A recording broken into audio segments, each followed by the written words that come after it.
Bismillahirrahmanirrahim. Wasammaituhu nasoihal ibadi fi bayani alfadin munabbihatin alal isti'dadi liyaumil mi'adi. Dan aku telah beri nama kitab ini dengan nasoihal ibad, dalam menerangkan perkataan-perkataan yang memberi peringatan untuk senantiasa bersiap-siap untuk menghadapi hari di mana perjanjian itu ditepati. Maksud dari Yaumul Mi'ad itu adalah hari di mana Allah menepati janjinya, seperti Allah akan memasukkan orang yang Dia kehendaki ke dalam surga. Allah akan memasukkan orang yang dikehendaki ke dalam neraka. Jadi pada hari itulah Allah membuktikan apa yang telah Dia janjikan. Wa as'alullahal karima ayyan fa'abihil muslimina. Dan aku bermohon kepada Allah yang Maha Mulia untuk memberikan manfaat dengan adanya kitab ini kepada orang-orang Islam. Wa ayyaj'alahu dakhiratan ila yaumiddin. Amin. Dan semoga Allah menjadikan kitab ini sebagai investasi atau sebagai tabungan nanti di hari kiamat. Amin.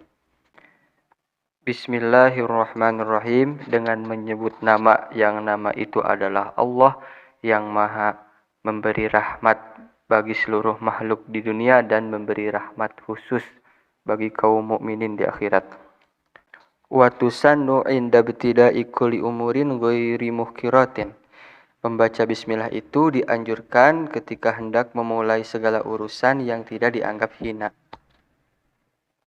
Muhkiratin di sini berarti sesuatu yang dianggap hina oleh syariat dan norma. Jadi, jika seseorang hendak mencuri, ya tidak perlu membaca bismillah.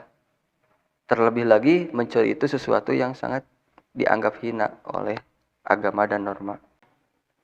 Fa in tarakaha fi awwaliha atabiha fi asna'iha biqaulihi bismillahi fi awwalihi wa akhirih. Apabila dia tidak membaca basmalah di permulaan urusannya tersebut, maka dia membaca basmalah pada pertengahan urusan tersebut dengan mengucapkan bismillahi fi awalihi wa akhirihi. Jadi ketika kita hendak melakukan suatu aktivitas, dan ingat aktivitas yang tidak dianggap hina oleh syariat ataupun norma, kemudian kita lupa membaca basmalah dan kita ingat di pertengahan atau hampir selesai, maka ketika kita ingat, alangkah baiknya kita membaca bismillahi fi awalihi wa akhirihi. Alhamdulillahi fi kulli hinin wa awqatin. Segala puji hak Allah dalam segala waktu. Mungkin ini keterbatasan bahasa Indonesia ya. Jadi hin dan awqat itu berbeda. Dalam syarahnya, hin itu adalah ai zamanin qalla au katsura. Jadi zaman, baik itu zamannya sedikit atau banyak. Wa auqatin wa hiya azminatun mahdudatun. Jadi waktu yang dibatasi. Nah, wa hiya min atbi khosin ala amin. Dan ini merupakan gaya bahasa mengatapkan sesuatu yang khusus kepada yang umum. Wassalatu ayal adfu minallahi wa min ghairihi. Kasih sayang dari Allah dan selain Allah ala rasulihi ila kafatil khalqi. Semoga tetap tercurah limpahkan kepada utusannya yang diutus kepada seluruh makhluk, asrafil khalqi, yang menjadi makhluk yang paling mulia. Wa huwa kullu ma awjadahu Allah Ta'ala ala taqdirin awjabathul hikmatu. Makhluk itu adalah segala sesuatu yang Allah Ta'ala ciptakan berdasarkan ukuran, berdasarkan takdir, yang dimana menentukan takdir itu harus dengan kebijaksanaan. Jadi kita sebagai makhluk pada dasarnya sudah ditentukan dengan takdir yang bijaksana oleh Allah Subhanahu wa Ta'ala. Jadi kebijaksanaan Allah itu sempurna. Jadi apa yang harus kita salahkan? Memang kita bisa mencari celah untuk menyalahkan kebijaksanaan Allah? Tidak kan? Wal bariyati, wawunya wawu atap diatapkan ke al khalqi. Jadi maknanya seperti ini, ala rasulihi asrofil kholqi wal bariyati, kepada utusan Allah yang menjadi makhluk yang paling mulia, wal bariyati ay al makhlukoti mutlakon awillati fil ardi.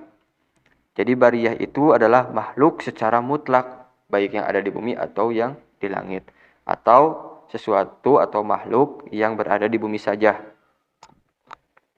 Fahiya min atfil muradif atau min atfil khosi alal ammi.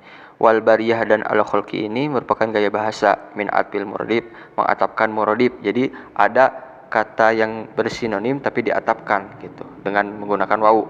Au min atfil khosi alal am, mengatapkan sesuatu yang khusus kepada yang umum. Kan al-bariyat itu lebih khusus makhluk bumi, sedangkan al-kholqu itu mencakup makhluk bumi dan makhluk langit. Ini merupakan gaya bahasa. Gaya bahasa itnab. Itnab itu panjang lebar. Kalau contoh dalam Al-Quran itu wa ma tilka biyaminika ya Musa, dalam Al-Quran. Kata Allah, apa itu yang ada di tangan kananmu wahai Musa? Padahal kalau kita menjawab secara singkat, maka menjawab ini tongkat ya Allah. Tapi kan dalam lanjutan ayatnya Nabi Musa begitu panjang lebar menjawab pertanyaan Allah. Itu merupakan itnab, panjang lebar. Fasayyiduna Muhammadun sallallahu alaihi wasallam afdalu khalqillahi kullihim. Maka Tuhan kita semua itu, yakni kanjeng Nabi Muhammad sallallahu alaihi wasallam, merupakan makhluk Allah yang paling mulia di antara semua makhluk Allah. Sudah sangat jelas ya bahwasanya seluruh umat manusia, terkhususnya umat kanjeng Nabi Muhammad SAW, mengakui bahwasanya kanjeng Nabi Muhammad itu adalah makhluk yang paling mulia di antara makhluk lainnya. Pengakuan ini sudah terbukti secara rasional ataupun tasdik, hanya pengakuan hati saja. Dengan mengakui secara hati pun itu memang benar gitu. Tanpa rasional pun sudah terbukti bahwa kanjeng Rasul itu merupakan makhluk yang paling mulia di antara makhluk lainnya. Wa khassa min bainihim Muhammada falaysa ba'dahu nabiyyun abada. Allah Subhanahu wa taala mengkhususkan di antara para nabi satu orang, yaitu kanjeng Nabi. Falaysa ba'dahu nabiyyun abada. Maka tidak ada nabi setelah kanjeng Nabi Muhammad sallallahu alaihi wasallam. Fadlahu ala jami'i man siwa wa huwa syafi'u wal habibu lil ilah. Allah telah memprioritaskan kanjeng Nabi Muhammad dengan keutamaan yang mengalahkan makhluk lainnya.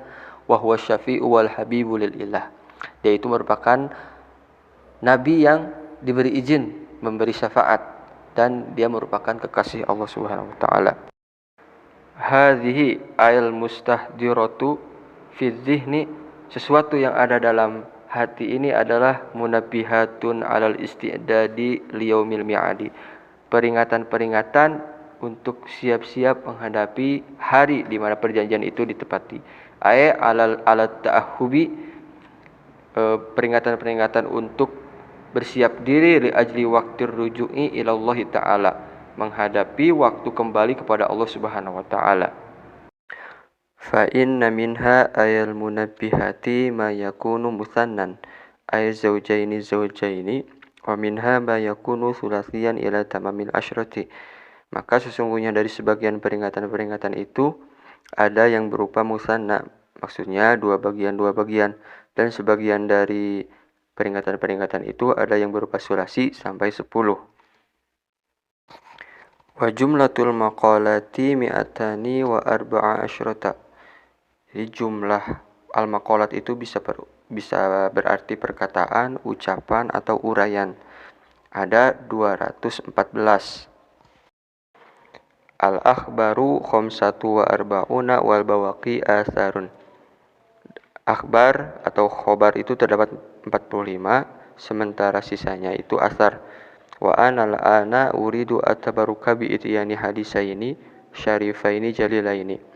Dan sekarang aku hendak mengalap berkah dengan mendatangkan dua hadis mulia nan agung.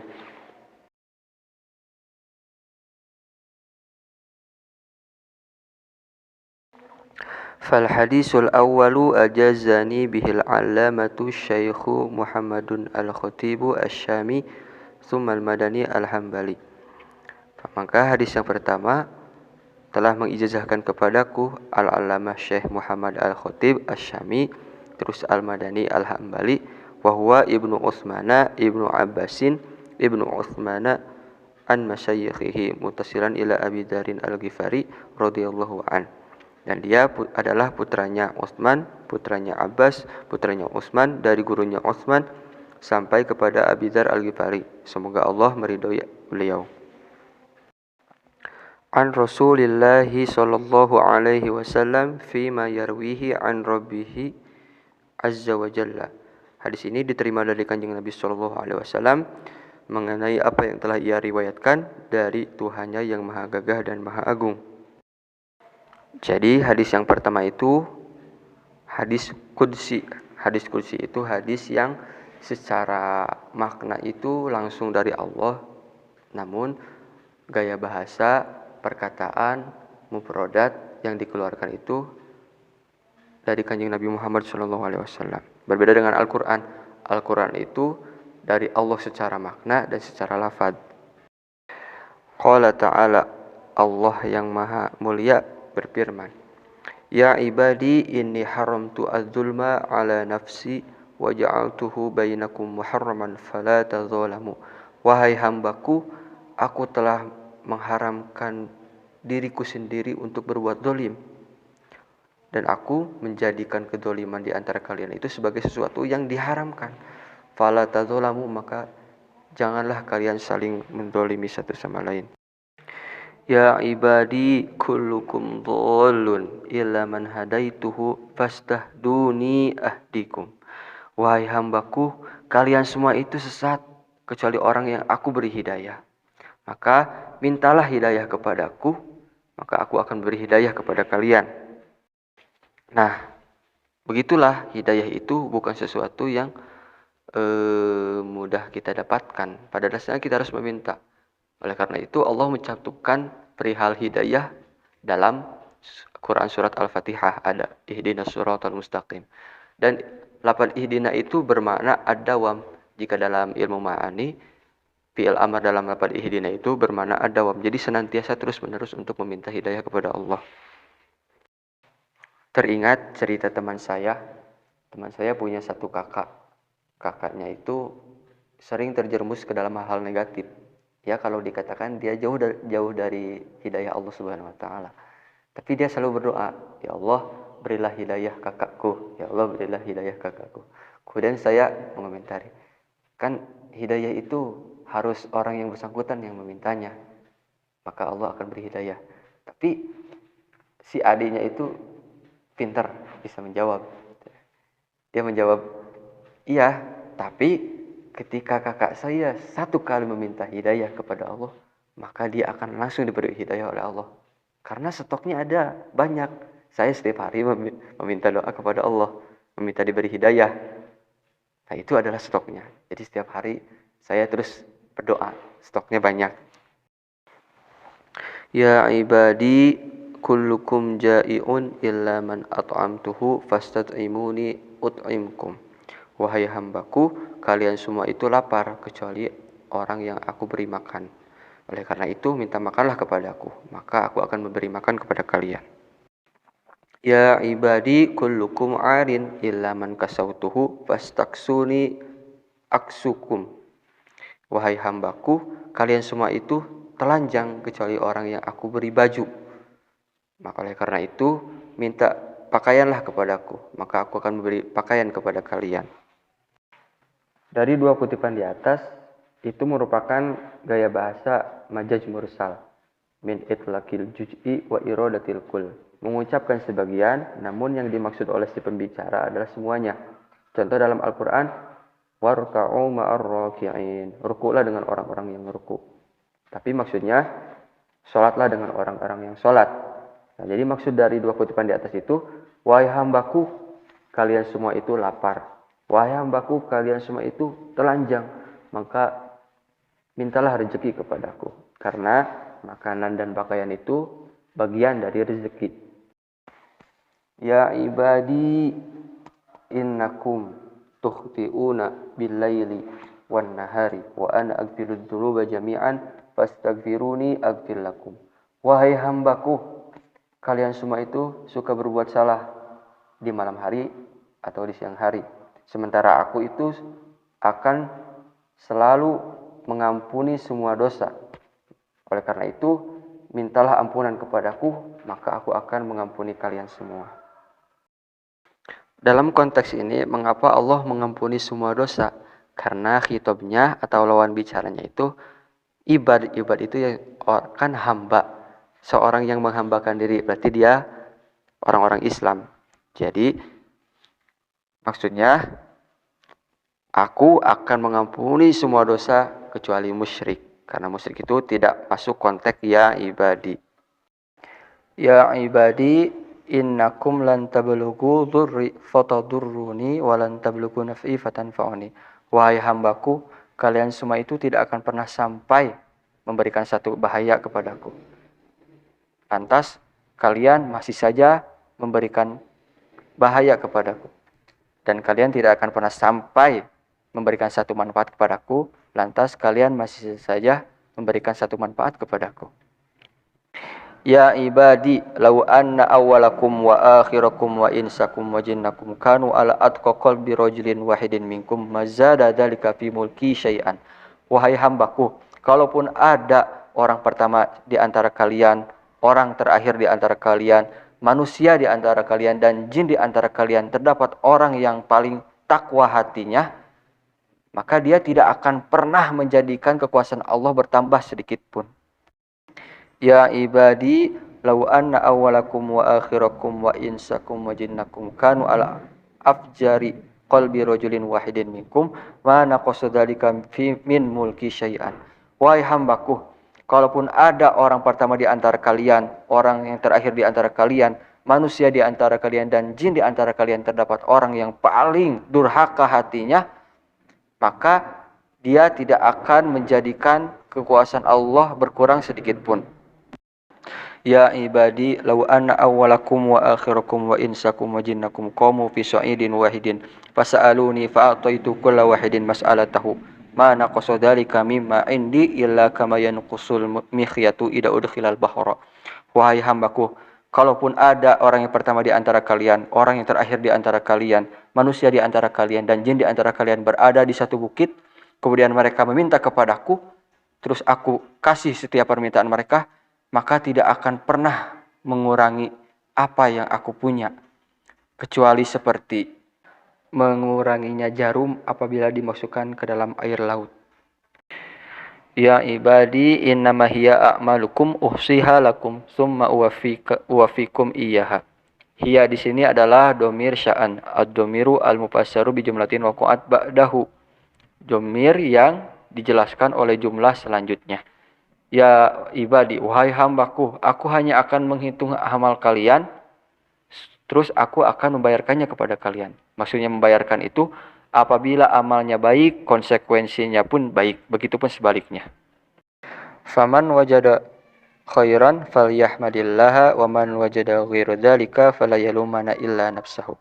Dan barang siapa yang menemukan hasil yang baik, maka memujilah kepada Allah, maka bersyukurlah kepada Allah. Dan barang siapa yang menemukan hasil yang tidak baik, maka janganlah menyalahkan kecuali salahkan diri sendiri.